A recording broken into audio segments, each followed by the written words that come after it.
जय हिंद pre my dear student. फिर से हम लोग विद्युत चैप्टर का टॉपिक है विद्युत आवेश, उसी को हम लोग फिर से शुरुआत करने जा रहे हैं।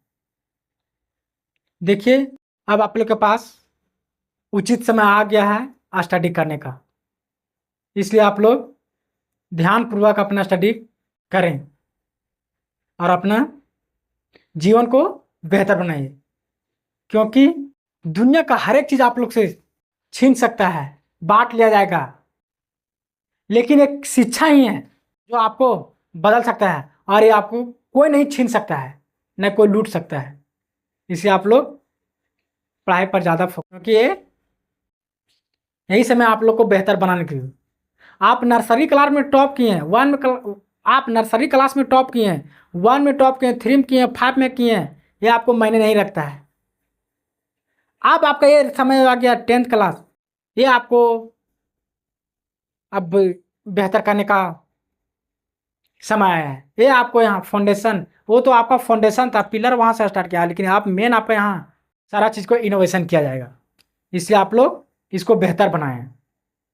और ये गलती से भी चूक जाएंगे तो ये आपको जीवन के लिए आपका योगदान बना रहेगा, इसलिए इसको आप लोग बेहतर से पढ़ाई करें और ध्यान दें। तो चलिए शुरुआत करते हैं। क्योंकि देखिए, एक चीज़ आप लोग ध्यान रखिएगा, मैट्रिक पढ़ाई कीजिएगा, वहाँ से बहुत सारा यहाँ से सेक्टर जाने का। जब इंटर में एडमिशन करवाइएगा तो वहाँ आप इंजीनियर लाइन में जाइएगा, या फिर डॉक्टर मेडिकल लाइन में जाइएगा, या फिर नॉर्मल आईएससी करना है, या आईए करना है, आईकॉम करना है, या फिर आप बीए में एडमिशन कीजिए, बीएससी कीजिएगा, या बीकॉम कीजिएगा, या बीए कीजिएगा। तो जब आप सारा ये प्रक्रिया से गुजरिएगा और आप कोई सरकारी जॉब के लिए तैयारी कीजिएगा और आपका सारा चीज़ निकल जाएगा, तो आपको मैट्रिक का सर्टिफिकेट डिमांड किया जाता है। ऐसा क्यों? वो जांच पड़ताल करना चाहते हैं कि आपको मैट्रिक में ये 5 सिलेबस हम लोग आपको संवारे थे, तो आपका उस समय कैसा नज़रिया था, कैसा आपका विचारधारा था, वो चीज़ जांच जाता है और देखा जाता है। इसलिए आप लोग ये चीज़ को, यानी 10th क्लास को आप बेहतर बनाने का कोशिश कीजिए। तो चलिए, ज़्यादा बकवासबाजी नहीं करेंगे, हम टॉपिक के साथ चलेंगे। क्या है टॉपिक? विद्युत आवेश। इंग्लिश में इसको बोलते हैं इलेक्ट्रिक चार्ज। इलेक्ट्रिक चार्ज क्या है? किसी पदार्थ का वह गुण जिसके कारण विद्युत तथा विद्युतीय चुंबक प्रभाव उत्पन्न होती है, विद्युत आवेश कहलाता है। यानी विद्युत आवेश के वजह से विद्युत और उसका चुंबकीय प्रभाव दिखाई देता है, उसी को बोलते हैं विद्युत आवेश। इंग्लिश में बोलते हैं इलेक्ट्रिक चार्ज। इसे स्मॉल क्यू या कैपिटल क्यू दोनों से सूचित किया जाता है, डिनोटेट किया जाता है। उसको पहचान करने के लिए हम लोग छोटा क्यू और बड़ा क्यू दोनों से हम लोग उसको डिनोट करते हैं। दोनों से क्यों कहते हैं? इसका फार्मूला कहता है क्यू बराबर एन ई, जहां क्यू क्या बोलता है? इलेक्ट्रिक चार्ज, यानी इसमें चार्ज कितना, कोई भी मैटर, कोई भी पदार्थ हो, उसमें कितना आवेश है, कितना विद्युत आवेश है, वो क्यू बताता है। इसको स्मॉल क्यू कैपिटल क्यू दोनों से जांचा जाता है। दूसरा एन, एन क्या होता है? इलेक्ट्रॉनों की संख्या पदार्थ में, यानी एन क्या होता है? किसी भी पदार्थ में कितना है उसमें इलेक्ट्रॉन की संख्या, उसको बारे में बताया जाता है, यह बताता है एन।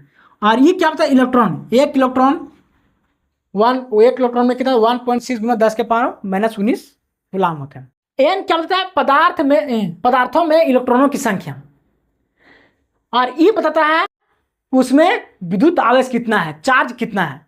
यानी मान लीजिए कोई पदार्थ है, उसमें 10 इलेक्ट्रॉन है, तो 10 से और 1 इलेक्ट्रॉन से उसको मल्टीप्लाई कर देंगे तो वो हो जाएगा कि उस पदार्थ में इतना विद्युत आवेश है। तो इससे पता चल जाएगा कि उस पदार्थ में कितना आवेश है। इसका एसआई मात्रा क्या होता है? एसआई मात्रा होता है कूलाम। इसका एसआई मात्रा क्या होता है? कूलाम। तो आप लोग फिर से समझिएगा, किसी भी पदार्थ का वह गुण जिसमें विद्युत या उसको विद्युत चुंबक का गुण दिखाई देता है, वैसे पदार्थ को हम लोग बोलते हैं विद्युत आवेश। इसको कैसे सूचित किया है? स्मॉल क्यू से या कैपिटल क्यू दोनों से सूचित किया जाता है। फार्मूला क्या आता है? क्यू बराबर एन ई, जहाँ क्यू क्या बताता है? इलेक्ट्रिक चार्ज, और एन क्या बताता है? पदार्थों में इलेक्ट्रॉन की संख्या, और ई क्या बताता है? उस इलेक्ट्रॉन यानी कितना, ई क्या बताता है? उसमें आवेश कितना है, इलेक्ट्रिक चार्ज कितना है, विद्युत आवेश उसमें कितना है। तो जैसे मान लीजिए कोई पदार्थ है, उसमें मानते हैं कि 10 इलेक्ट्रॉन है। सब मान लेते हैं कोई पदार्थ है उसमें 10 इलेक्ट्रॉन है। 10 तो इसमें चार्ज कितना है, आवेश कितना है? तो 10 से, और इसको 1.6 गुना 10 के पावर -19 कूलम, यानी इसे गुना कर देंगे तो उस पदार्थ में पता लग जाएगा उसमें कितना आवेश है।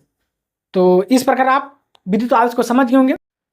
तो आप लोग पढ़ाई अच्छा से, तो आई होप आप इस टॉपिक को समझ गए होंगे।